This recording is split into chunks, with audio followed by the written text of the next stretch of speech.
do it anyway. New level, new devil. Every single time I'm feeling an itch to level up. Am I worthy of that? Can I do that? What if they say no?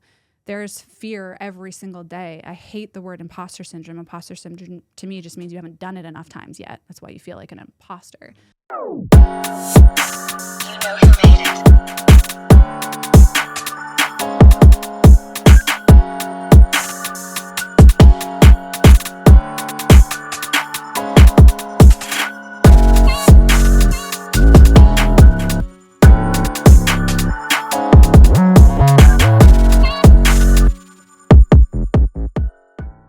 Welcome back to the Wealth Eazy Show, where we talk all things wealth, health, and real estate. My guest today is an international speaker and podcaster. She started her first of multiple businesses at the age of 19 and scaled it to 7 figures. She leads a global business of community of entrepreneurs, fostering healthy business, beginning with a healthy mind, and teaches CEOs, industry leaders, and entrepreneurs to bring their brand to the world and leave a legacy of impact.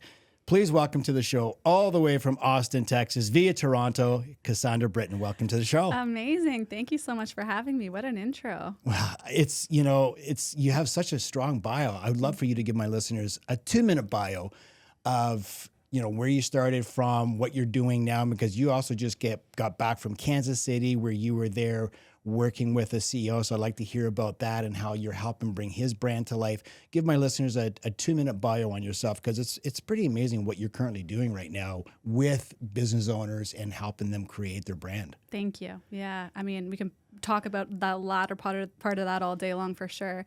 The Coles Notes and short story that I always like to start with, because it always shocks and surprises people, is I grew up a competitive hockey player.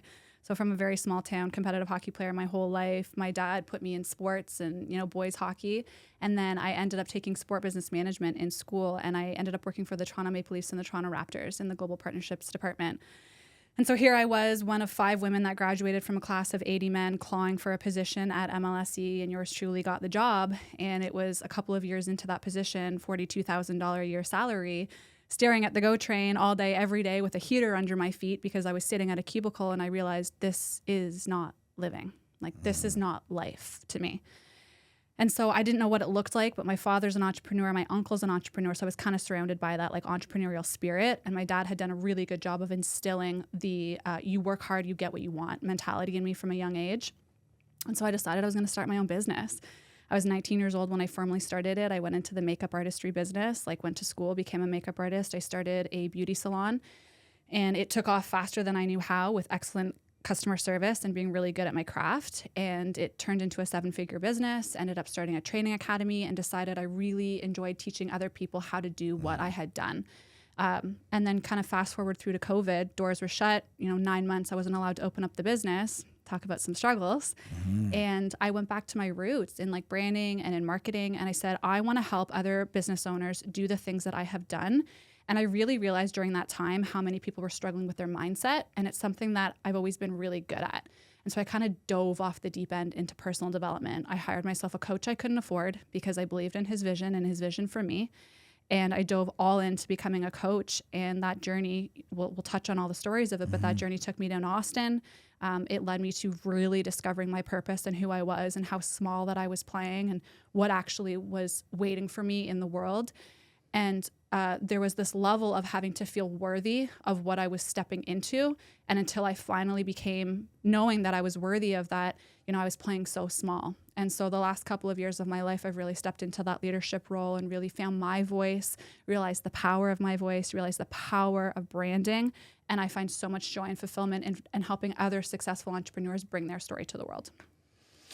19 years old starting a business. Most 19-year-olds are either in school or partying, but you started a business.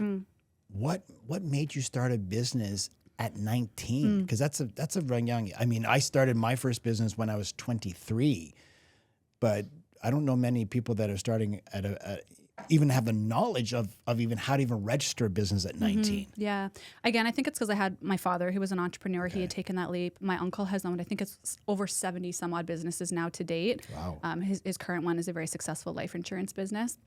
So I was surrounded by it.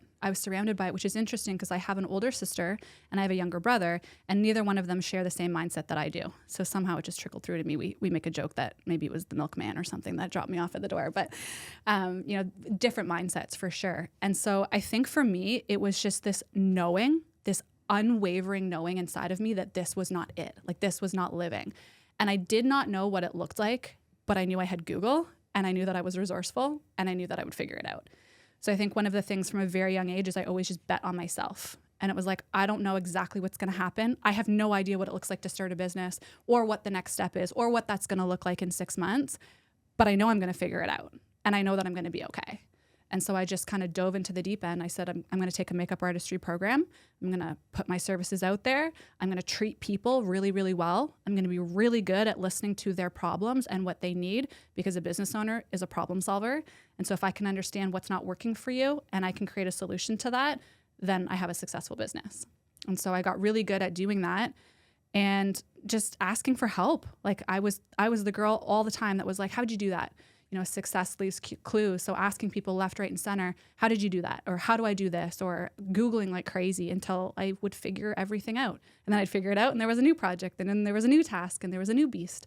And I just bet on myself. I knew that I'd figure it out. I think the biggest investment anybody can make is in themselves. I'm a financial advisor. I've been an advisor for 25 years. And I always say, the biggest investment is invest in yourself. Find your investor DNA and work on that craft, and then look at other investments. Mm-hmm. Do you think that entrepreneurship and because being an entrepreneur is a massive risk. It's scary, especially when you don't know what you're doing, because I think a lot of people don't try to get into entrepreneurship because of the fear of failing. Did you not have that fear of failing? Yes. How did you overcome it? Do it anyway. Do it anyway. Do it anyway. Fuck it, just go for it. Every single time, I have it all the time. Yeah. New, what do they call it? New level, new devil. Every single time I'm feeling an itch to level up. Am I worthy of that? Can I do that? What if they say no? There's fear every single day. I hate the word imposter syndrome. Imposter syndrome to me just means you haven't done it enough times yet. That's why you feel like an imposter. Mm-hmm. But I have a signature talk. It's turning fears to freedom, and how your fears and your failures are actually the key in the pathway to success. The faster that I can fail, the faster I can figure out how to not do that again. And so for me, every time I get that, ugh, I don't want to do that. That's uncomfortable. That's really scary. To me, that's an indicator from God that do it. Do it. Because what's on the other side is beautiful. And you can stay here in your 9-to-5, $42,000 a year with the heater under your feet because you're freezing and your boss is telling you what to do. And I'm like, ugh. Or you can take a chance on yourself. And the worst that happens is you go waitress somewhere. Sorry for anyone that's a waitress, but that's how I started, right? The worst that happens is I'll pick myself back up. So take a chance. And if it doesn't work, try again. That's just kind of my mindset. Do you know who Justin Prince is? Mm-mm. So you should follow him on Instagram. He's a motivational speaker. I had Justin Prince on my show a few months ago. And what was incredible, what Justin said that really stuck out in my mind was he said, most people, when they hear a lion roar, they run away from it, where you should be running toward it. That's your fear. Face your fears. Yeah. And it's great what you said is that every time you got this bad feeling, that was a sign from God saying, lean in. Go for it. Do it. Yeah. Lean into it. Lean into the fear. Yeah. I mean, we can talk about that for a split second, because if you geek out, which is part of what I like to do with everything, is understand the depths of it. Fear is the only thing that we should actually truly fear are primal instincts or primal fears. You probably have heard this, right? If you're the lion reference, if you're in the wilderness and you're walking along and all of a sudden you're faced in front of a lion, it's that is a life or death situation. That is kind of scary. But what we do is we'll take public speaking, we'll take asking someone out on a first date, we'll take the risk of starting a business, and we experience the same embodiment in our body of fear that would associate with that same fear that you'd experience in the jungle with facing a lion. Yeah. And it's not the same thing at all. But we experience those, your palms get sweaty, you start shaking, your voice is quivering, your knees are shaky, all the same symptoms. And people will avoid that because it's uncomfortable. Yes. And so they like to stay in their comfort zone. I don't want to ask that person out even though I really am interested in them, because what if they say no? That's really scary. Or I don't want to start this business because what if nobody books me? The biggest list of fears that I had over starting my business, every single one of them happened. Every single one of them. But I'm still here. You pick yourself back up, you figure it out, that didn't work, you pivot and you try again. And so to me, to be able to adjust your mindset, and it's what we call a growth mindset over having a fixed mindset, to being able to see the opportunity through it, I do not think that everyone has the ability to be an entrepreneur. I don't. No, 100%. I don't. So, and some people are, they're okay with the 9 to 5, and they're okay with knowing I've got this amount of money coming on Friday. It's security for me, and I'm okay with this. Not everybody can be an entrepreneur. And when you talk about fear, I mean, it's known that fear actually stands for false evidence appearing real. But I think a lot of people are more fearful of what family and friends are going to say and think. Yeah. And I think a lot of people don't do it because of their closest people around them saying, oh, don't waste your time. You don't know anything about that. You're going to lose your money. You're going to lose your shirt. Don't bother. And so I think what a lot of people do is they listen to people who are not where they want to be. And that's the biggest mistake that people make. If you're going to do something, listen to advice of people where you want to be. Those guys. Don't be in a room full of 5 broke people. Be in a room of 5 people that are doing better than you. Because if I find that I'm in a room and I'm the smartest or the wealthiest guy There's there, a problem. Yeah. I got to get a bigger room. Yeah. That's what Austin was for me. Everything that you just said, I think I've posted in the last week. So like double tapping on all of the mindset there for sure. That's what Austin was for me. I had realized, and it was just before COVID, I had this itch of, okay, I've done the thing with the beauty salon. I didn't want to be known as the beauty girl. Like I didn't really care about that. There was something so much bigger that was waiting for me. And Austin, for me, I went down for my first conference with my first mentor. Again, couldn't afford his program, but knew I believed in the mission and figured it out and found a way. And I went down for a mastermind, and it was one weekend of experiencing Austin and stepping into rooms where I was like, okay, I'm not the biggest fish in here. I'm not the smartest person. I haven't done the most money. I don't know the most. This is the room that I belong in. This is the room that's going to help me level up. And it was one of the first indicators. People ask me, why Austin? They think it's the heat or the weather. And it was that. It was the community for me. And if I'm being honest with you now, of a couple of seasons and years of spending time there, I'm almost feeling like I'm at the top of it again. I'm getting that itch again, because I'm a very fast learner and I'm a shark. So like if I see something I'm interested in, I'm so curious and I'll figure it out until I've got to the top of that.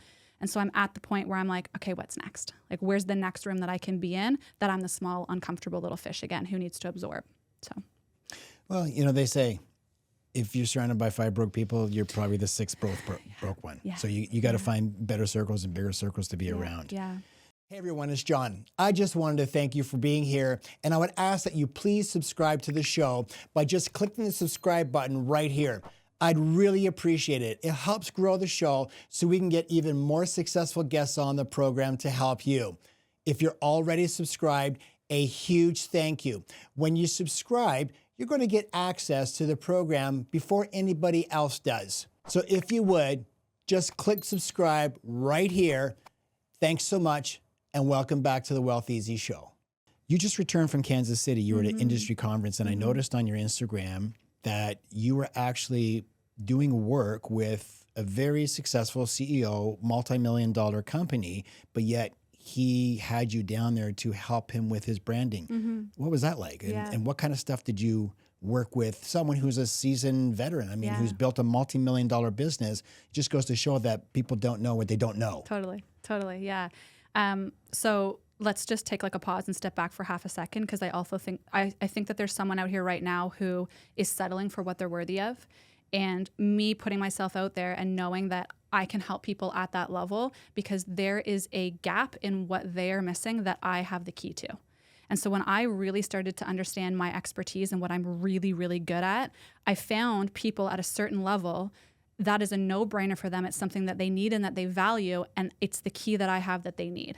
And so this is a perfect example. He doesn't need my business advice. I'm not going to tell him how to use money or invest or systems or process, none of that. He's going to teach me all of that, if anything. But using his voice, figuring out what his message is, bringing his brand to the world, PR, getting him in the right places, He would sit down to communicate his thoughts on a topic, very, very wise man. And it was a long run-on sentence. Well, how do we make that into a concise sentence that's going to be impactful for your audience? And coaching him through all of that and the confidence on the camera, and how do we talk that's going to actually captivate the audience that you're trying to step into, not the one you've currently stepped into. Messaging, all that sort of stuff, that's my expertise. And then showcasing his story and showcasing what he does in really cinematic, cool, creative ways. His brain doesn't work that way. He wants to show up and do what he does, and he wants me to help bring that story to the world. And so that's one of the things that I really specialize in, and being able to engulf in his industry, really understand his industry. It was like light bulbs going off for me. I'm like, okay, I need you to do this. I want you to talk about this. And he's like, how did you do that? That's how my brain works. And so I love working with people at that level because they also value what I do so deeply. So you're known in the industry and on Instagram as Business Savage. And so explain how did you come up with that name? And what does that mean to you? So the Business Savage to me, I mean, business is SEO, so you got to put the name in there. If you're smart with marketing, it's SEO. Yes. Savage, it really encompasses, it embodies who I am. It embodies everything that I stand for. I'm a little bit sassy. I'm a little bit savage. I'll say things that most people don't want to say, or it makes them uncomfortable to hear. I'm the person that's okay with having 50% of people hate me if 50% of people love me, because that means I'm creating a polarized brand, and then I have a stance on something. And when I say something, I believe so firmly in that, that I'm going to back it up and I'm going to support it. And so to me, savage in itself, some people are like, that's a horrible word. Like, why would you want that to be your brand? It really encompasses my approach to everything is like fire, aim, ready. That's kind of my philosophy with everything, is you don't need to be ready and then figure it out to take action. It's like, just take action. You will figure it out along the way. And how I coach, my coach, and if you haven't picked up on it already, just in our conversations over the last few months, is like, I don't want the excuses. I don't want the bullshit. I don't want all of the reasons why you can't do it. How about we fix our mind on the reasons why we can't? I'm going to tell you exactly what I think that you're doing wrong. You can take it or you leave it, but that's my approach and dynamic to stepping into what you're actually capable of doing. So the women that come into my mastermind community, they have an interview process. And part of that is I'm looking for a growth mindset versus a fixed mindset. And I'm looking for someone who is able to take that tough love, know that I'm doing it from a place of love, and I'm never mean, but I'm going to tell you the truth. Yep. I'm going to tell you the truth. I'm going to tell you exactly what I see. And if you care enough to make those changes, welcome to our family. Welcome to our community. If you don't, if you want to keep making the same excuses over and over and over again, I cannot help you. I can teach skill. I can't teach will. One of my former mentors told me that. And so coming into this community or coming into the world of being a savage is about stop making excuses. Yes. You can have the exact same life that I have, that you have, that anyone else is successful, that you look up to has, if you just get out of your own way and stop making the excuses. I had this conversation with my sister the other day. It didn't go so well. I think it's really important to have a coach. I mean, I have a mentor. I've been in the business 25 years and I still have a coach and mentor. Yeah. And the reason why I have a coach and mentor is to keep me accountable. Totally. And to call me out on excuses. Yeah. You know, if I say, oh, I couldn't do this because I was busy doing this, or you know, if he gave me a task or something to do, you've got to, you know, write 5 notes to 5 people each day. Yeah. Did you do it? No, I didn't. Why not? It's that, what you said, it's tough love. Yeah. And I think even raising a child, I've got a 13-year-old son. I'm not always the kindest. I love my son dearly and I would take a bullet for him, but I'm not going to be soft and tell him the things that he wants to hear. Right. I'm going to give him the things that he doesn't want to hear. And sometimes it hurts me to say, but it's tough love because I know in the future it's going to benefit them. And I think that's really a very crucial aspect and good character trait of a coach like yourself is to tell it like it is. Yeah.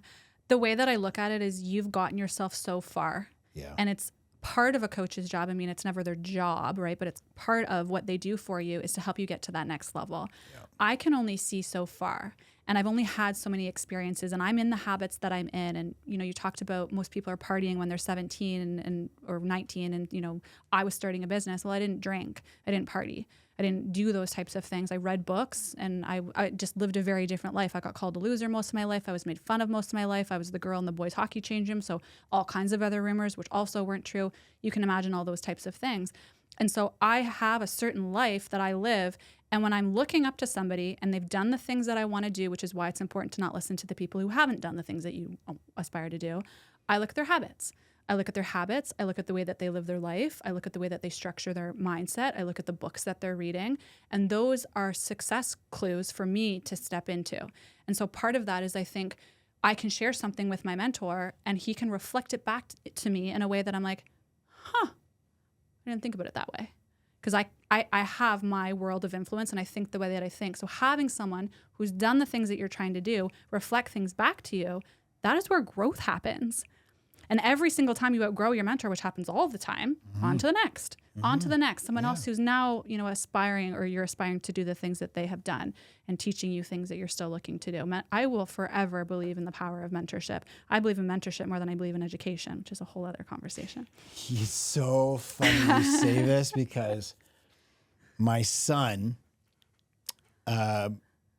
he said to me one day, his mother and I were talking about, we've always been trying to instill, I think my job as a parent is to guide my son, not to tell him what to do. So I always think, where do I see my son and what kind of job do I see my son doing? So we've always been talking about, hey, you should be a doctor or a plastic surgeon or something, right?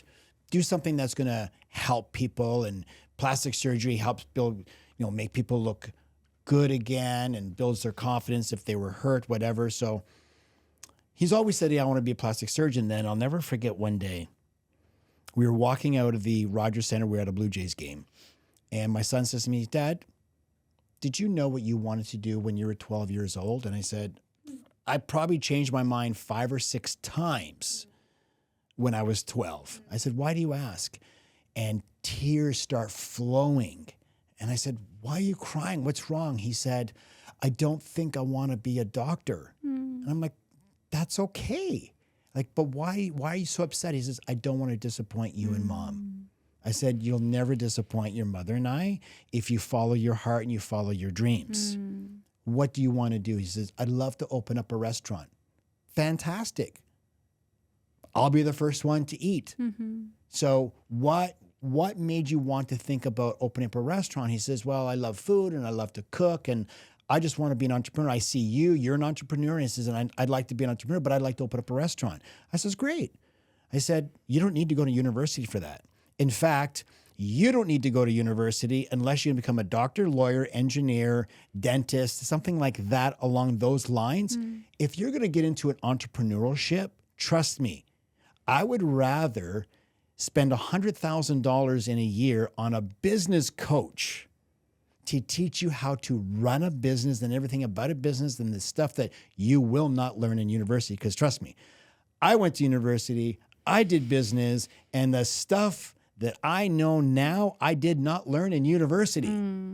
So I don't think university is for everyone. Everyone just pushes this agenda that you must go to university. Why? So you walk out in 4 years with $150,000 or $200,000 tab, which is going to take you 20 years to pay off. The average time it takes off to pay off a degree is 20 years. And if you do a master's, it's 40 years. Think about that. You come out of school in your early 20s and you've done a master's and you're 40 years to pay this thing off. I don't see the logic in that. Yeah. So it just goes to your point that business coaches are far more valuable than going to school and getting this education that half the time is not going to teach you how to run a business. Yeah, I wish that they just taught this in school, honestly, like when you're, in elementary school. My sister and I had this argument literally a couple of days ago. She's a PhD. I saw she just got her PhD. She just got her PhD. She got 2 masters, just graduated with her PhD in anthropology and primatology. So you want to talk about 2 polar opposite people sitting at a table, and our views on money, my gosh, she could use you. Our views on money. What's her debt? Or dead? Very, very high. Very high. Very, very high. And she's sitting there, it's going to take me 40 years to pay this off. 40 years? And I'm like, or you could make that in a year. Or you could make it in 6 months. Or I could teach you how to make it in a month. Like, let me teach you how to do this. And it's just very different mindsets. We've had the conversations about education versus entrepreneurship for a very long time. And there's probably a lot of people listening to this that maybe it triggers them because they have been in the situation where they've been to school or so strongly believed in it. I went to Western University, dropped out at my first year. I was like, this is a joke. This is not for me. Studied kinesiology. Then went and did a marketing and business degree specializing in the sports industry. But because that was internship placements, I learned more in my internship that I did in all of my years of actual schooling. And then it was diving in and actually doing the damn thing where I learned the most, and having the business mentors and those types of things that I've actually been able to scale my businesses and my personal growth journey. If I knew what I know now back then, I would never have gone and wasted 20 grand at university and done all of the other things. Oh yeah. It's, you know, it's experience. It's finding someone who you are inspired by, who has done what you want to do and aligns with you, right? They have to really align with you and follow in their footsteps. So your sister's got this PhD. She's got 2 masters. What kind of job can she get with this degree? So currently we don't know. She has picked up a marketing internship with a bamboo company that doesn't believe in the value of marketing, so isn't sure if they're going to extend her internship because they don't know if they have the funding, because they also don't do any metrics in their business to understand any of it, and I probably shouldn't say any more about that. And so she's sitting here trying to ask me, how do I prove to them that my job is valuable? And I was like, you don't. You go get a new one. You don't. If you have to prove to someone that marketing is important for a business, you don't. You go find a new one. She's applying for job after job after job, in and around 100 grand a year salaries, not getting them. And she said, what do I do? Banging her head against the wall. This is actually a good story. Banging her head against the wall 2 nights ago. She's crying. She's in tears. She's like, I can't do this. I'm signing some really massive things. And I come out and tell her, and she's like, shut up. You know, must be nice. And I'm like, damn, okay. Right. You know, that type of relationship. Yep. And I said, what if you started your own experiential company? And you take people, high-level people who want to experience, who want to understand the world of anthropology, and you take them on a VIP experience, and you create a travel company. She goes, well, what would that look like? So I start throwing more ideas at her and more ideas at her. And I said, how much knowledge is in your brain about anthropology and primatology? And people are curious about that. And if you cultivated an experience for them, I can teach you how to market that and get it in front of the right audience and all of these types of things. And her wheels start spinning. She comes to me the next morning. She goes, I have a name for my travel company. And I was like, great. So glad you did all of that schooling. So, I mean, it's your perfect example. It's incredible that not even in the university do they teach you anything about the game of money and how to be in it. Nothing. Nope. Yep. But my book does. Yes, it definitely does. My book talks about how to play the money game. Yeah. It's interesting that one of the wealthiest men in the world, John D. Rockefeller, helped create the educational system. And he created it based on, he says, I don't want a nation of thinkers. I want a nation of workers, and created the curriculum around being a worker, not a thinker. They don't want thinkers. And that's how I went to university. I can't knock it. I did business. I did economics. Have I utilized my full capabilities of what I learned? The economics part does help in what I do. But I didn't need to go to university. I just thought it was the thing to do to get a degree in business, and I was going to learn how to run a business. That's not what I learned. Yeah. So going back to your point is, you'd rather have a business coach, and that's what I'd rather do for my son. I would rather, if my son wanted to open up a restaurant, I'd say, I'll send you to Italy for 2 years to culinary school to learn how to cook their way. You come back. I'll get you investors. You work for a company for a while. You become a sous chef, learn everything that you need to know about a restaurant. Yep. And when you're ready, I'll get you a business coach, and we'll get you into a restaurant. Exactly. Yep. You don't need schooling for that. Amen. You don't need that. You define and you talk about playing big energy. Why is that crucial for entrepreneurs? Because everything that's worth anything is on the other side of not playing small. I truly believe so. I'm not sure how playing much. Small, you mean playing safe, keeping safe. Yeah, in your comfort zone. Yeah. Small. Whatever that is for you. Now, my definition of small is very different than a lot of people's. My definition of big is very different to a lot of people. I'll have a conversation. Tell me your dreams in a year. Where are we taking this business in a year? Well, in a year, I hope I've made $100,000. Maybe I have an assistant. Maybe I'm like not doing services as much anymore. Okay. How do we take that bigger? Like, what would the bigger version of that look like? Well, I don't know. And I'm like, well, what if you had 6 locations and you had 40 employees and they were all across the world and you weren't doing services anymore, but you were now doing this? I can't do that. Why can't you? Who told you that you can't? Someone, society, someone told you that it can't happen that fast, that you should start smaller. Like I'm not sure how much you know about human design, but I'm a generator for anyone who knows anything about human design, which basically think of a generator as an Energizer bunny, and we're just going to fuel things all day long. And so I believe one of my gifts and my purposes is to help people step into their power, to help them realize and unplug from how small that they're thinking. Because I truly believe that everyone has the capacity to step into the biggest things in the world, but most people are too freaking scared. And so they just never will.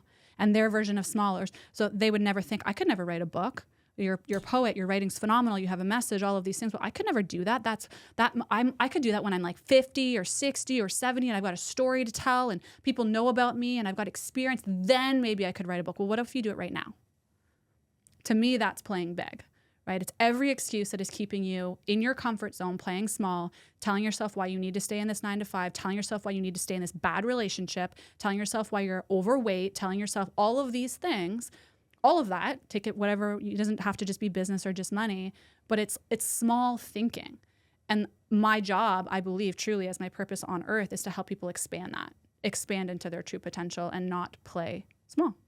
Where do you think this self-doubt comes from? Do you think it's nurtured as a child by their parents? So I think there's a lot of things. I know money mindset's programmed in you by the time you're 6 years old. You probably knew that one. A lot of your limiting beliefs are taught to you by the time that you're around 5, 6, 7 years old. And so I think some of it comes from genetics. I also, without geeking out and talking too much, and we don't have enough time to talk about it, but we could talk about souls and we could talk about where you were in different lives and how you come back with karmas and all that type of fun stuff. So I believe that that has a large role on who you are, and we can have the exact same parents but have different beliefs, have very similar upbringings but have different beliefs. I mean, have you ever had someone in your life who say, don't do that? Sit taller. Why are you sitting like that? Don't talk so loud in the restaurant. You're too loud. Any of it, all of it. You're 10, 12 years old. All of these ideas are starting to shape of, oh, a woman's supposed to cross her legs. Oh, a woman's supposed to not speak so loudly. Oh, I'm not supposed to put my hand out first to shake his hand. Oh, all of these things that we were taught by a certain age, it plays an impact on a role on you. And so my journey in the last 5 years has been really understanding, I call them your stories, and unpacking each one of those. Where does that come from? And is that true? These stories that we believe in, that these beliefs that we have, I do a lot of work in the subconscious and the mindset world. They're beliefs that you have, but most of the time they're not true. And so if we can go to the core of where that belief is, who told you that, where did that come from? Is that true? And then we get the opportunity in the thought model process to rewrite those stories and say, no, actually, that's not true. I've been living my life in that shell, but that's not actually true. And I choose to not believe that anymore. It kind of goes the same with money. I knew when I grew up, it was taboo to talk about money. My parents didn't talk about money because they didn't have any. And when they did talk about money, it was a fight. Right. Yeah. I mean, what's the divorce rate because of the highest cause of divorce rate is arguments. On those arguments, money. 56% is financial. Right. Yeah. Either someone's spending too much or someone's not making enough. And I just remember as a child, 5, 6, 7 years old, anytime, my father was a yeller.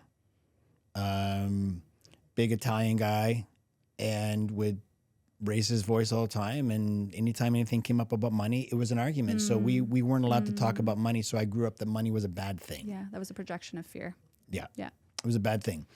And I had Scott Donnell on the show a little while ago, and he's out changing the world and changing the concept of money. He was on, he shared the stage with Tony Robbins, and what he's doing now is he's created some programs, and it's called Gravy Stack, and it's learning how to have these discussions at the table with your child around money. My son is 13. He's already reading my book. I guarantee you my 13-year-old knows more about money than half this population. And he understands about money. My son understands about saving. There's no fear. I tell him, you go cut the grass, you trim, you're going to get $30. And 50% of anything that he makes has to go into savings, and he gets to spend the rest. He had his birthday just last week. He got like $800 for his birthday in cash. 50%. It's like, Dad, I got to give you 50. Yeah. You're lucky I'm not asking you for 75. You're 12. You're 13. You're lucky I'm not asking for 75. It automatically goes into savings. So I'm teaching him at a very young age the rules of the money, how to play the game. You put into savings so that when he gets older, he's going to know how to save, but he's also going to know how to enjoy life because I'm teaching him that it's not all about scarcity and save, and live like a hermit. It's save and enjoy life. So I think you're right that as a child, the adults instill this fear into the children that they grow up with this self-doubt and they're afraid to say anything or do anything for this fear of mom or dad saying, don't waste your time, you're not smart enough, you're not good enough. Friends saying, told you so, told you shouldn't have started that business, you failed. Yeah. I think if Thomas Edison listened to people. 1,001 took him. Yeah. 1,001 times. But you know what he says? I didn't fail 1,000 times. I just learned 1,000 different ways of how not to do Amen. it. Yeah. Yeah. Right. And all it took him that one time. It's a different mindset. And he's in history books for creating the light bulb. Yeah. Because he didn't give up and he wasn't scared to try. He didn't give up. You're right. Money mindset's a very interesting thing. I mean, I grew up with a entrepreneur father who did very well, above, normal, I would say. No, by no means wealthy or rich, but above normal. But all I heard was, we can't afford that. We can't afford that. You can't have that. No, we can't afford that. And so my sister and I went completely opposite directions. We were chatting briefly about this, but I was like, well, I want that. And if I want that, it means I have to work really hard, because I was taught money is hard, which is also such a horrible mindset to have. Yeah. Money is hard. It's hard to come by. You need to work hard in order to get it, which is a whole masculine and feminine energy dynamics around money. And that's a whole other conversation. And so I would grab my little edger, and I'd be 8 years old, and I'd be edging people's lawns to try to make $5 because I wanted a new pair of hockey skates and all of these things. And then I stole money from my dad when I was 12 years old. He had a savings box I knew about, and I wanted things, so I was stealing and had to learn all of that. Yeah. And, very different dynamics, but come to find out we could absolutely afford those things. But it was the way that he prioritized saving so much more. We had a conversation recently, and I was like, hold on a second. You're telling me when you pass away, I'm going to get how much? And you've been living your life saying you can't afford, and you're not going for dinner, and you're not taking mom to buy new shoes, and you're not doing all of these things because you can't afford, but you're telling me how much money is in that account right now for when you die for me to get? I don't need your money. You need it now to live. You're 77 years old. And so very different mindsets and very different philosophies, but he was ingrained in savings. Save for later, save for later, save for later. Well, what if you die tomorrow? Yeah. My last guest that I had on last week, we talked about this. And he's got 4 kids, and he said he had a discussion with the wife, and he says, well, how much are we going to leave the kids? And she says, well, let's start off with $1 million. He says, great. I'm not going to not spend $1 million.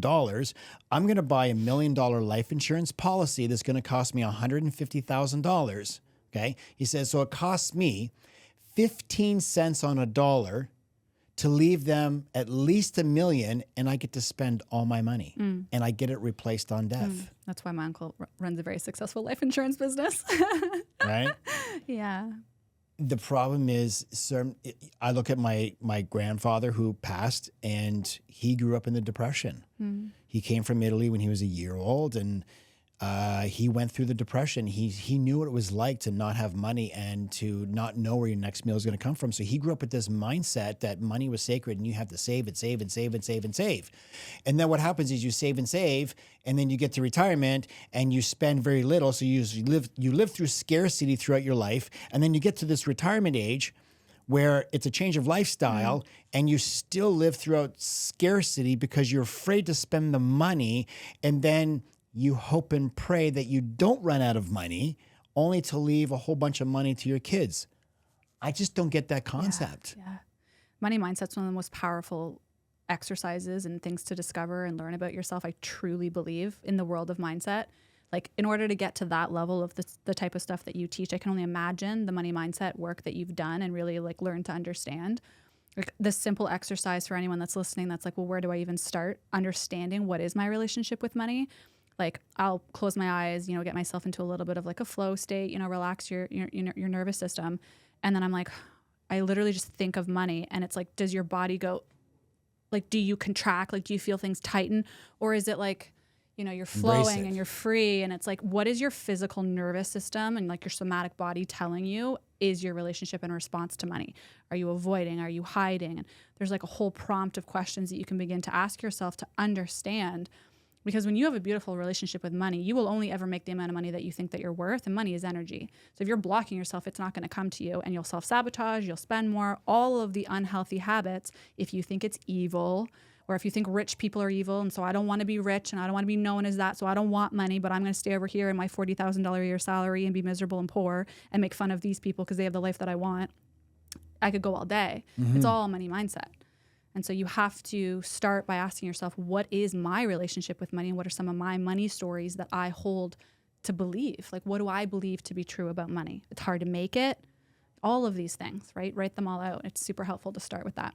Absolutely. You've mentioned on some of your podcasts before that people buy why you're selling and not what you're selling. How do you help your clients discover and articulate their why? Yeah. I articulate why with purpose. And I think a lot of people, if you want to talk as literal as like features and benefits, right? Depending on, here's an example. Just came to me. This is how my brain works. I know absolutely nothing about technology. Like, let's just be honest. If my computer breaks, I'm screwed. I don't know very, very little about technology. So if I need a new computer and I go in and I ask somebody to help me with a computer and they start off by telling me, well, it's the dual processor and the monitor and and all the fancy things. I'm like, I don't, you lost me, completely lost me. But if you tell me that I'm going to be able to run a faster business or have multiple screens open or, all of the things that are actually going to impact why I need that certain computer, I will give you all the money for the most expensive computer because you sold me on the end result. And so it's the exact same thing in marketing. Is really, there's a couple of elements, is connecting to the human experience. So connecting to what is their problem and how do I say, hey, I see you in that problem. And I'm going to show you that my product, my service, whatever it is the solution to that. Not telling you that it's got a faster dual processor and the blah, blah, blah, and the blah, blah, blah. I don't even know all the terms to it because you don't know what any of that means. And that's not what you actually care about. You care about the results. And so, that's one element. That's like the marketing element. And then there's the like woo-woo element of why are you doing this in the first place? Do you actually care about fixing somebody's eyebrows? That was my first business. I've done over 7,000 of them. No, I didn't. Why do you think I've lost my passion? Why do you think I've, pretty much don't care about that anymore? And I've stepped into all of these other things. I'm selling that business shortly by November. You have to care about what you're doing. You have to have passion in what you're doing. Your why has to be beyond to make money. Right? At the end of the day, and this isn't why we're in business, but even if you didn't make $1, would you still love it? What I just did in Kansas City, I would do that for the rest of my life, even if I didn't make $1. And so there's a very deep, a deeper meaning of, and so many people struggle with, well, I don't know, it's because I want to make money or I don't want to work at the restaurant anymore. And it's like, well, why are you actually doing this? What matters to you? What lights you up in the morning? We can get into human design again and talking about your life purpose and what your actual gifts are, why you're put on this earth this time around. But there's a deeper meaning to why you do everything. And I think when you get really curious to ask yourself, what is the pain that I've endured that I now want to help people not endure? That is one of the first questions I ask a business owner. I always say the greatest person to help you out is the person that's already gone through it. Oh yeah, right? All of the things that you've taught in that book, I'm sure in some capacity you've been through or heard of. Listen. And you want to save people that pain. What a lot of people don't know, they look at me now, it's like, oh yeah, it must be nice, you're successful. It's my favorite comment. You have a big house, you drive nice cars, you're always traveling. Well, what people don't know is when I was 16 years old, I lived in my car for a couple of weeks because I left home, I didn't get along with my father. Do you tell that story? 17 years old. Was with who I now know is actually my stepfather, but at the time I thought it was my dad. Didn't get along with him. And it just got to a point, it was either we're going to go fist to cuff or I walk out. And it was one of those things where I decided to leave. And I went and I was in a band at the time. What people don't know is I'm a drummer. And I was in a band and I called up my buddy who was my guitarist and I said, hey, listen, I just left home. I need a place to stay for a few weeks. And he said, yeah, come over, hang out here. And we're staying there and I just got to a point, him and I didn't get along. We were great as bandmates, but we just didn't get along. I was staying at his parents' place and I said, I can't be here. And I literally just walked out, grabbed a bag of my clothes and a garbage bag. And back then I had a 1984 Firebird Trans Am. And I used to go down to the Scarborough Bluffs. And I slept in my car for 2 weeks. And every morning, 7 a.m., city workers, hey, you can't be sleeping in your car, until I actually found a job and found a place to live. Advance years later, got into a business, sold that business 5 years later. It's in my book. Invested in a stock based on a recommendation from a friend, lost $150,000. At 28 years old, losing $150,000 in a stock because of fraud, that was a hard hit. Recently, about 8 years ago, went through an extremely difficult divorce. Ended up having to file a proposal for bankruptcy because participated in a tax scheme that was promoted as safe as a tax shelter. Went to court, CRA won, and came after me for $1.3 million and started threatening to garnish 50% of my wages. So I'm like, going through this divorce, I've got all this debt. I just sold my house. All my money is now sitting in a lawyer's trust fund. I can't see my son. I'm having difficulties there. I now have CRA threatened to garnish my wages because I just lost $1.3 million in tax savings over the last 10 years that I was able to negate because of this tax shelter. I was at desperate times, and I met with a someone who's in the insolvency and bankruptcy. Had a chat with him, and he said, "Just do a proposal." I said, "Okay." So he goes, "I wiped everything clean with a bankruptcy proposal, but the person that you come out on the other side is probably the best person to give you financial advice because now that was in 2015. I've built it all back plus some. So wherever I was before when I was riding high, I'm even further ahead now. Multiple real estate properties. Amazing wife now, remarried. And I'm probably the best person that if you want to talk to about being low and thinking I'm not good enough because I had to go through a bankruptcy, I lived in my car, I come from a divorced family, I'm this, I'm that, I'm not worthy enough to give advice. I'm going to tell you something, friend. You're the best person to give advice. Yeah. What a beautiful story. Thank you for sharing that. I know that just resonated with me and probably a lot of other people too. Talk about that's what people are scared of. And you went through it and look where you are on the other side of it because of having gone through that. It's powerful. We say that your message is your mess, your mess is your message, right? Like through that now being your story because of what you went through, literally your pain. Think of how many people that's going to help. And that was the whole purpose of writing the book. People want to know, why did you write the book? You don't make money off a book. Anybody who writes a book knows you don't make money off a book. Yeah. The reason why I wrote the book is to get my message out there and teach people the game of money. Yeah. Right? Yeah, because you're passionate about it. You're passionate about spreading that message and making sure that other people don't endure the pain that you did. That's your why. Right. I read a book, Deion Sanders, Coach Prime. He wrote a really great book. And I'll never forget this. When you talk about your why, and I'm going to give him credit for this, he says, know your rabbit. Do you ever go to a dog race?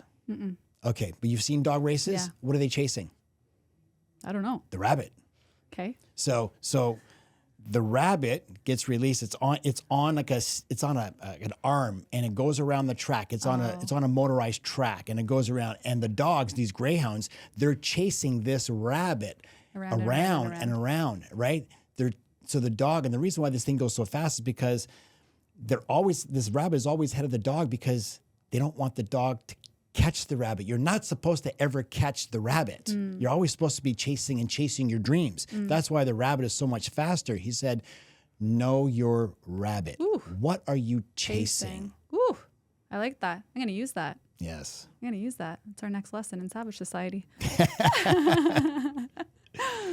You talk about a 360 radical leadership. Yeah. Ooh. What does that mean to you, and how do you implement that? Yeah. How do I consolidate this? That's a beast. 360 leadership. So it's 360 leadership is 360 ownership. And so I think some of the things that happened in my life that at the time I was the most embarrassed about, didn't want anyone to know, tried to keep it quiet, ended up being the stories that have helped the most people and have created the strong woman that I am today. And in that, it has made me a phenomenal communicator, which I never used to be. I am your traditional avoidant with everything. It's easier to hide from it than to deal with it.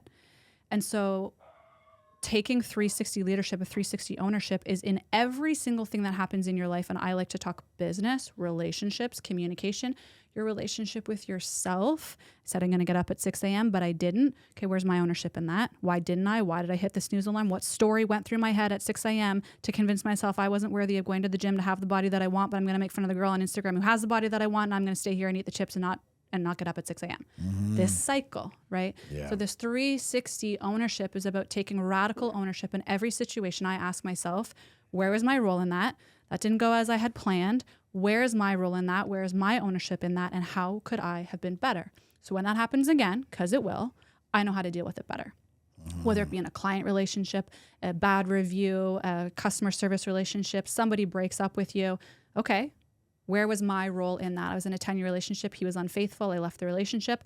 And everyone said to me, oh my gosh, you must be so angry at him. How could he have done that to you? And I said, first of all, I wasn't perfect. We were together for 10 years. And second of all, somebody cheats for a certain reason. It's not just him. There's two people in a relationship. So where was my ownership? And people say to me, how could you possibly think that way? He's the one who did it. Yeah, but I had a role. It was a relationship. So 360, without going super deep into a long rabbit hole, is about your ownership in every situation, and taking radical ownership over that. And it's not just on other people. It's so easy to do this. But you've heard the expression, when you do this, how many fingers are pointing back at you? Pointing at you. Right? It's so easy. And so I've become really curious to someone saying something to me, hey, like, you've disappointed me in this. And I'm like, that's really interesting. Tell me more about that. Like, and I get really curious to understand, like, how could I have shown up better? Thank you so much for communicating that with me. Because you don't know unless people tell you, right? So taking off your blinders to the world and just deciding that removing the ego is a huge part of that. This big ego that likes to be the bouncer at the door that's like, no, you're perfect. Everything you do is perfect. The world's out to get you. It's like, maybe we could just lead with a little bit more love. Do you think most people are always trying to play the victim when they've been hurt? Oh, yeah. Of course they are. There's no accountability. They don't. No one ever looks at what they did. Right. I'm the victim. Of course. I can take a small example. For some people, it's probably small. For others, it might be horrifying and scary. I was in a couple really big labor board claims through COVID. I didn't know what the heck I was doing. And, they came at me for a bunch of money. And I was like, this is ridiculous. How dare they? And I'm fighting it. And they won. And I owed all this money. And for a couple of years, I held a grudge. And it was like, oh, screw them. I hope I never see them out, or I'm a hockey player and all these things, right? And then you get in a point in your journey when you do enough personal development that I was like, oh, I was the asshole. Yep. Like, I was a big part of that. And if I knew then what I know now, I could have avoided a lot of those issues. Yeah. So ownership. How do you foster a culture of accountability in your business? To myself? And to your clients, how do you foster them to be accountable? Because I think that's one of the biggest things when someone's looking for a coach is to hold them accountable. And I had to call my mentor out one time because I just felt he got into a groove and I wasn't being held accountable, and I called him out on it, and he said, "You're right." I said, ownership. I need you to be more accountable to me. Give me shit if I didn't do something. Yeah. And he's like, okay, this is what I'm going to do. Yeah. So I think there's a couple of elements to this. One, I've been that person. I've been the person who said yes to a whole bunch of things that I couldn't keep up with, and then things slipped through the cracks, right? I think all of us have been through that in some dynamic. I've been in a lot of relationships where I was like, dang, I could have showed up better as well. For me now, my best advice to this is I'm very, very clear and specific on what I can and cannot handle, what does and does not feel aligned, and I say no more than I say yes. And so if I say yes to you, which is why I will have you interview with someone on my team, and if you pass that cut, then you get to interview with me. And if I say yes to you, I'm saying yes to you. And that means it's you and me, and we're doing this thing, and I don't want the excuses and all this stuff, because if I'm going to commit my time to you, I need you to also commit it back to me. And so I've gotten really clear on that energy exchange of, do I agree with my last client down in Kansas City? I will give you all the time in the world because I'm so passionate about your mission, because I believe with what you're doing in the world. If I didn't believe with what you're doing in the world, I would say no to you. I don't care if you're a $200,000 client. I will say no. And so for me to be able to care enough to think, oh, I got to check in on that person, and like, how do I encourage them to be better? We have very clear communication. This is how I like to coach. Do I have your permission to call you out on things when I see that you have been slacking? Yes. Okay, great.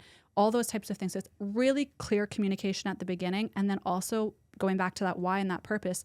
I don't know how much you want me to expand here or not, but it's a full F yes is what I like to say for me when I say yes to a client. And which is why now I say a lot more no's than I say yes. And that can end up in, she didn't answer me or she wouldn't take me on as a client. No, there was not a good energy exchange here. And if I'm going to show up and help hold you accountable, I have really good systems in place as well, if you want a technical answer.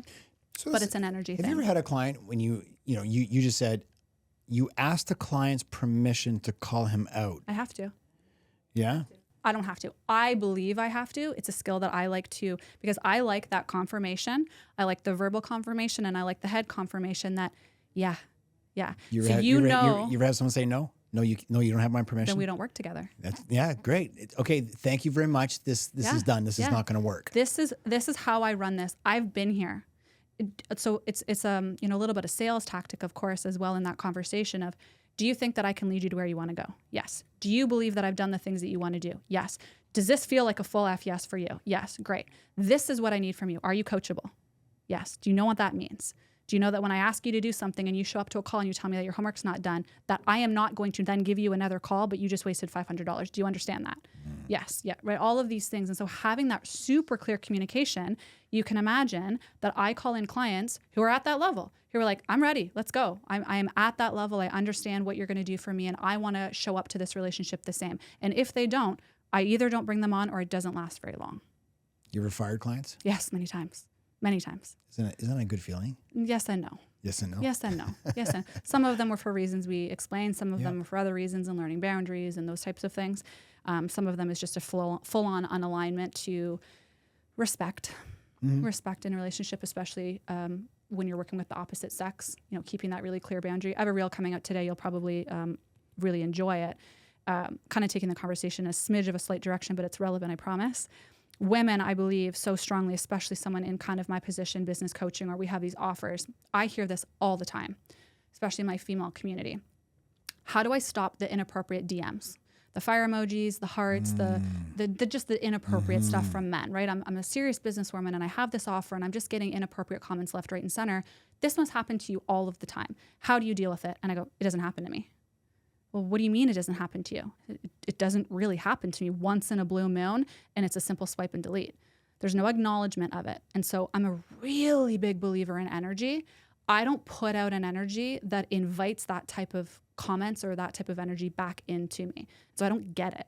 I don't have twerking videos. I don't have booty videos. I don't have all of these things because that's not my brand and that's not the energy that I'm calling in. If that's the energy that you want, then go ahead.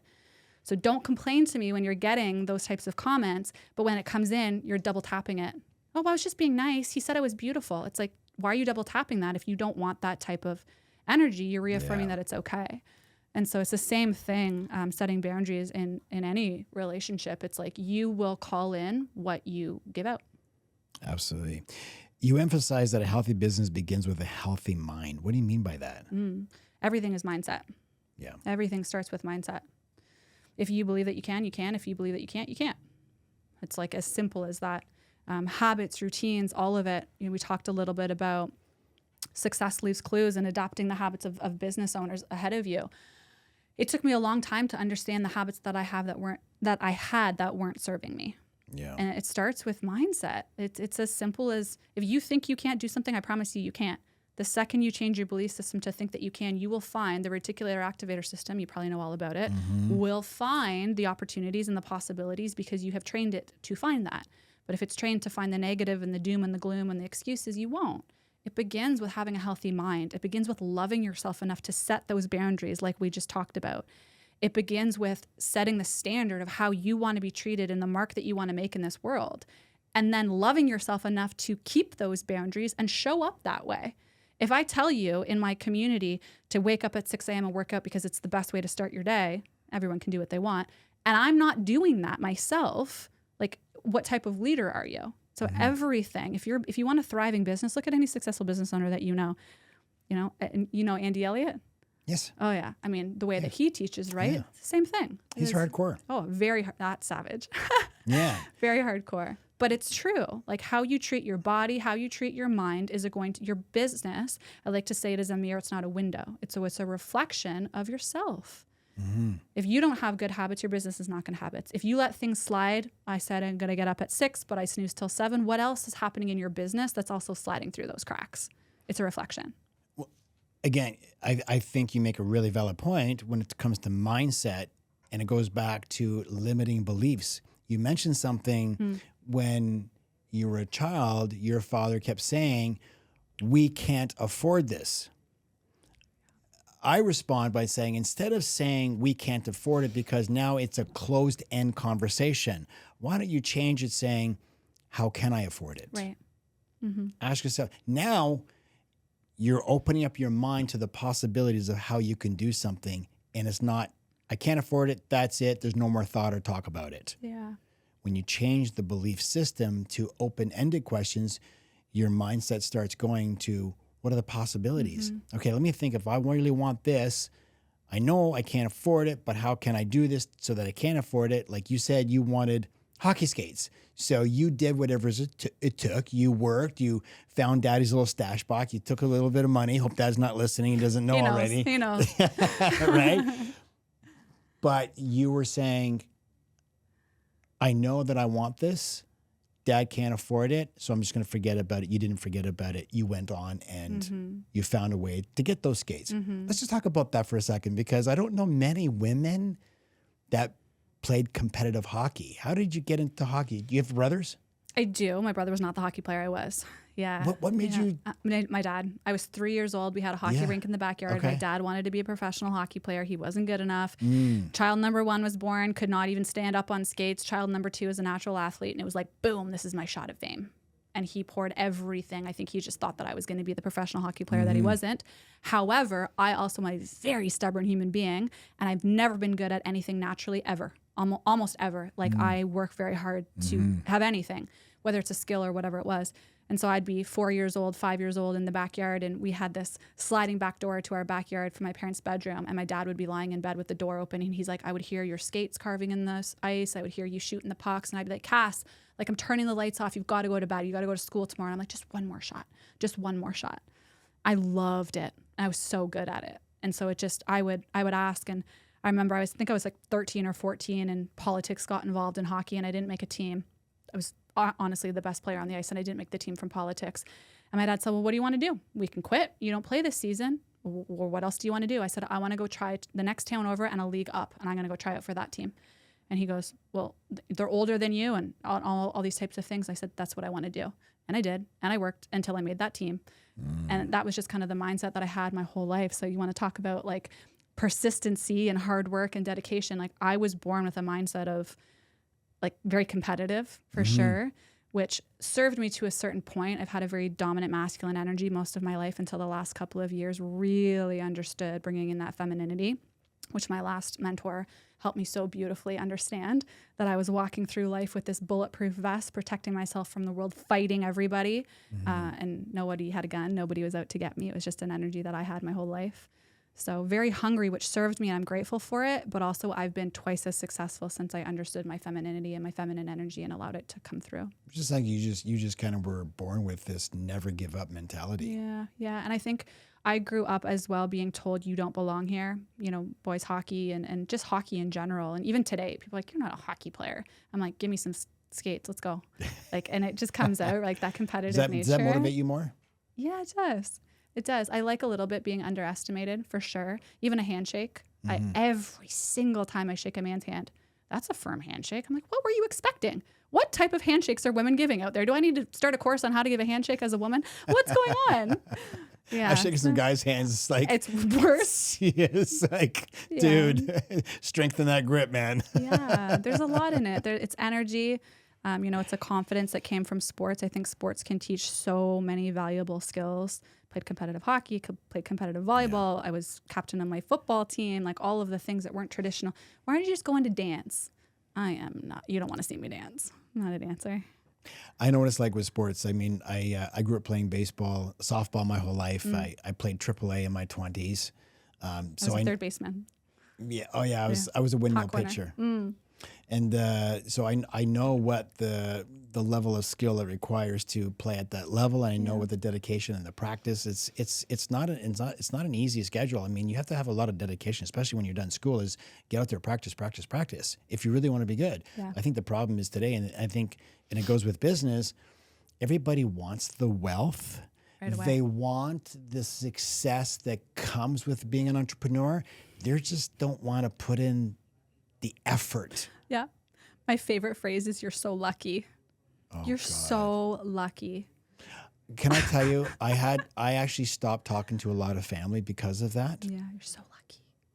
And you know, I would pull up when my grandparents were alive, and I had my aunts and my uncles, and I'd pull up in a new Corvette, or I pull up in a Maserati or a Bentley. Oh, must be nice. Finally, I honestly, at a no disrespect to one of my aunts, I lost my shit. Yeah. I said, you know, you keep saying must be nice. Let me tell you something. We were both given the exact same opportunities, both of us. Yeah. I decided to do something, you didn't. Yeah. You don't know how many hours that I work in a week while you're out there collecting welfare.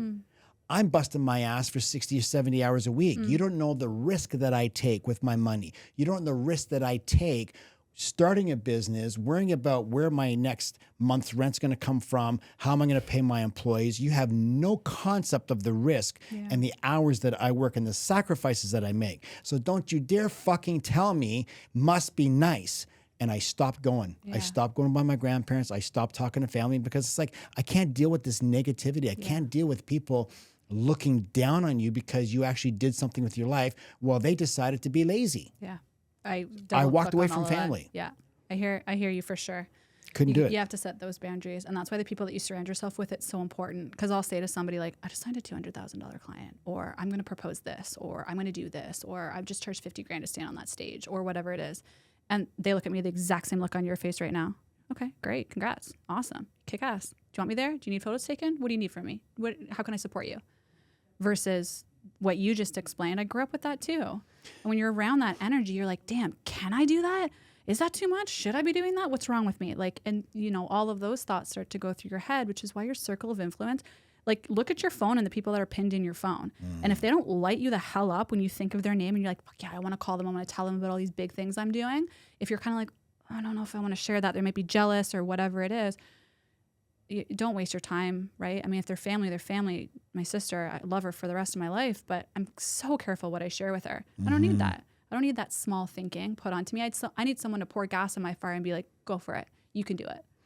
I can probably count on one hand the amount of people that I could share a successful story with, or I just wrote this large policy, or I did this, or I just bought this property, or I just sold this property, that would say, fuck man, let's go and celebrate. Yeah. Let's get a drink. Yeah. That's amazing. Good for you. Yeah. Versus the people that you feel them. What we say is, in Italian, we say they're giving you the malocchio. They're giving you the evil eye. You could feel it on a phone. Yeah, it's jealousy. Yeah, and I've actually had to get rid of a few friends over the last several years. Yeah.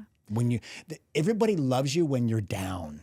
I noticed that when I was going through my toughest time, when I lost my house, I had to sell my house because of my divorce, and I had the rent, and I had going through my proposal and my bankruptcy. When I was at my lowest point, people always around, John, don't worry, you'll get it back. And then when you do get it back, then they're not happy for you. It's like fake. I actually had to get rid of a few friends. Have you? Oh my gosh, my friend circle is so vastly different than it was even 2 to 3 years ago. I have only a couple people that I'll call to tell most of those things, and you can imagine relationships how particular and careful you have to be. That she's stepping a little bit too bigger than me, and can I actually be happy for her success? The thing about that though is it's kind of sad, really, because like you said, they have the exact same opportunities as you, and it's the difference between, I have some people in my life that are like, that is amazing. Can you teach me how you did that? And I'm like, show me. Absolutely. Let's go get dinner. Absolutely. Yeah. Right. Versus the other where you're like, I don't want to give you my time, or I don't, want anything to do with you. I've cut off a lot of people from my life, and I have a couple of childhood friends that are still around. And every time I talk to them, they're like, I don't know what you're doing. I have no idea what you're doing. I don't really understand it, but I am so damn proud of you. And it's like, thank you. I love it when people call me for advice. They think you're bothering you. I have a couple of my friends that will just call me for advice saying, hey, listen, I need some advice on this. I'll sit on the phone for an hour with you just because you felt the need to ask me for advice. Yeah. I'm more than happy to give it. I have a wonderful friend in my life. I was on the phone with him on the way here. Perfect example. And like, you know, charges a lot of money for his time, but anytime I need an hour of it, it's no problem. Your family, no problem. Yeah. It's beautiful. How do you approach financial goal setting in your business and with your clients? It's a good one because I feel like financial goal setting is one of those things for me where it's not probably as tactical and systemized as probably what your approach is or how you would like my answer to be. I think for me, it's I will always ask people when they'll tell me like certain goals that they have financially for their business. And like I said, when I come back to kind of like that small mindset versus a big mindset, I just always try to help them to amplify it.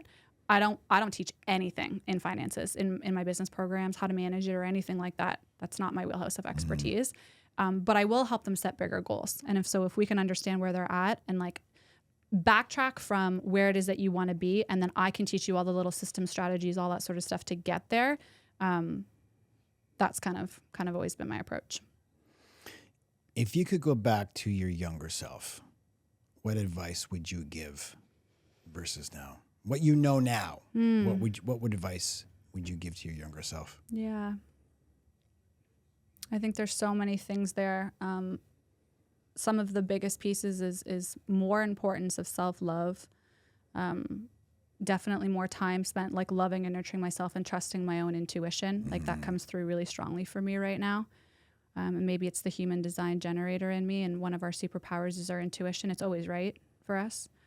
And so I think when I really think back, I would have told her to play bigger. I would have told her to not care about any of the naysayers or any of the haters or any of the bullies or any of the people that told her that she couldn't do it, and to stop listening to them for even half a second and just do it earlier. You know, I'm 34 years old, and imagine where I would have been if I didn't listen to those people who put you off in things that you want to do for a couple of weeks or a couple of months or a couple of years because their thoughts linger in the back of your head. I would just tell her how capable she is to spend more time loving herself, seek validation internally rather than externally, and just how fucking capable she is. What legacy do you want to leave behind? What do you want to be known for? My voice. Your voice. I want to be known for my voice. I want to be known for helping other people discover their voice. I want to help people, and that's not just physically the nerves of speaking on camera. That's like, what is your message and how do we bring that to the world? I want to help more people do that. I want to help more people stop hiding on their mom's couch in the basement, leaving hate on people's Instagrams and YouTube channels because they're too scared to chase their dreams. I want to be the one who helps people discover what they're meant to do in the world and bring their voice to the world. Amazing. Yeah. Amazing. How can people find you? If they want to get coaching from you, how can they find you? Yeah, Instagram's a good one. I always get a little nervous with Instagram because my last Instagram was shut down. Was that you that happened to, or someone else I was talking to recently?